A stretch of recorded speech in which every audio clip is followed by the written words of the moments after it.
Digital में आपका स्वागत है। मैं हूं हरिशंकर कुमार।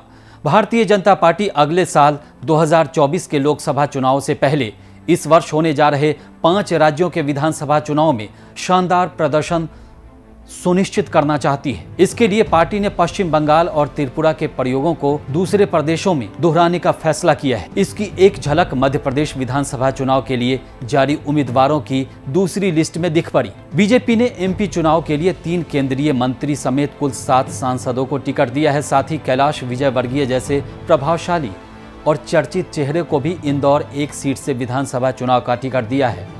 कहा जा रहा है कि भाजपा की राजस्थान, छत्तीसगढ़ और तेलंगाना के लिए आने वाली उम्मीदवारों की लिस्ट में भी कुछ ऐसा ही फार्मूला मिलने की पूरी संभावना है। पार्टी के अतीत के प्रयोगों पर नजर डालें तो पश्चिम बंगाल, त्रिपुरा में भाजपा ने अपने केंद्रीय मंत्रियों और सांसदों को उतारकर मिला जुला परिणाम ही पाया था। एक तरफ त्रिपुरा में केंद्रीय मंत्री प्रतिमा भौमिक ने 68,000 मतों के भारी अंतर से जीत दर्ज की थी, तो पश्चिम बंगाल में उसके 5 में से 3 सांसद हार गए थे। इसी तरह उत्तर प्रदेश के पिछले विधानसभा चुनाव में भी, इसके अलावा यूपी के विधानसभा चुनाव में भी केंद्रीय मंत्री एसपी सिंह बघेल को समाजवादी पार्टी प्रमुख और प्रदेश के पूर्व मुख्यमंत्री अखिलेश यादव के हाथों हार का सामना करना पड़ा था।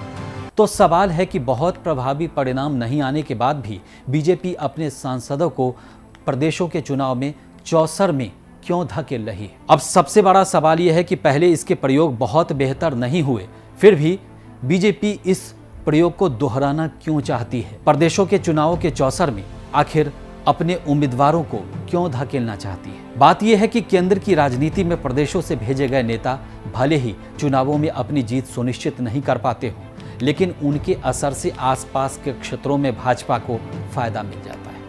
यह सबसे बड़ा कारण है। पश्चिम बंगाल की ही बात करें तो भले ही वहां केंद्रीय मंत्री बाबुल सुप्रियो, लोकसभा सांसद लॉकेट चटर्जी और राज्यसभा सांसद स्वपन दासगुप्ता विधानसभा चुनाव में खुद नहीं जीत सके, लेकिन उन सभी के प्रभाव से आसपास के क्षेत्रों में कई बीजेपी उम्मीदवार की किस्मत चमक गई।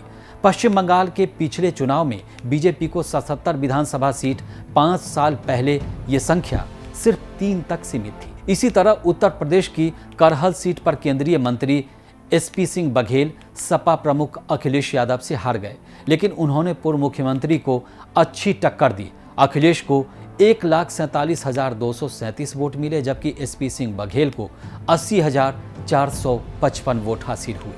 लेकिन अखिलेश के पिता मुलायम सिंह यादव के जमाने से ही सपा का गढ़ रही मैनपुरी सीट के साथ साथ भोगांव सीट पर भी बीजेपी का कब्जा हो गया। कुल मिलाकर करहल और किशनी सीट सपा के पास गई तो मैनपुरी और भोगांव बीजेपी के खाते में आ गई, यानी परिणाम 2-2 से बराबर का रहा। बीजेपी इन्हीं अनुभवों के आधार पर मध्य प्रदेश, राजस्थान, छत्तीसगढ़ और तेलंगाना के विधानसभा चुनाव में भी सांसदों, मंत्रियों समेत बड़े चेहरों को टिकट देकर बड़ा दांव खेलना चाहती है।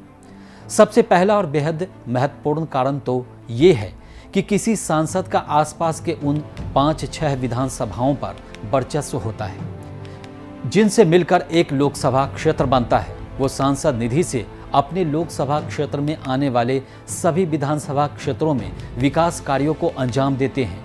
वही संगठन के बड़े नेताओं को टिकट मिलने से निचले स्तर के कार्यकर्ताओं का उत्साह कई गुना बढ़ जाता है। कार्यकर्ताओं का पार्टी से जुड़ाव भी संगठन के नेताओं के जरिए होता है। इस कारण वो अपनी काबिलियत साबित करने के लिए चुनावों में अपने नेता की जीत सुनिश्चित करने को जी जान लगा देते हैं। इसका फायदा पार्टी को मिलता है। बीजेपी ने विधानसभा क्षेत्रों को रणनीति बनाने की दृष्टि से 4 भागों में बांटा है, ए, बी, सी और डी। ए श्रेणी की वो सीटें होती है जहां बीजेपी कभी हारी ही नहीं है या वो पार्टी का गढ़ रही है। बी श्रेणी की सीटों पर बीजेपी उम्मीदवार की जीत लगभग तय मानी जाती है। पार्टी ने उन सीटों को सी और डी कैटेगरी में रखा है जहां उसे खुद लगता है कि प्रतियोगिता बहुत ज्यादा है। केंद्रीय मंत्रियों या सांसदों को मुख्य रूप से इन्हीं 2 श्रेणियों के विधानसभा क्षेत्रों में उतारा जा रहा है। पार्टी के अतीत के प्रयोगों पर नजर डालें तो पश्चिम बंगाल और त्रिपुरा में भाजपा ने अपने केंद्रीय मंत्रियों और सांसदों को उतारकर मिला जुला परिणाम ही पाया था। आपको अगर हमारा वीडियो अच्छा लगा हो तो लाइक और हमारे चैनल को सब्सक्राइब करना न भूलें। देश और दुनिया की तमाम खबरों के लिए देखते रहिए भारत एक्सप्रेस डिजिटल।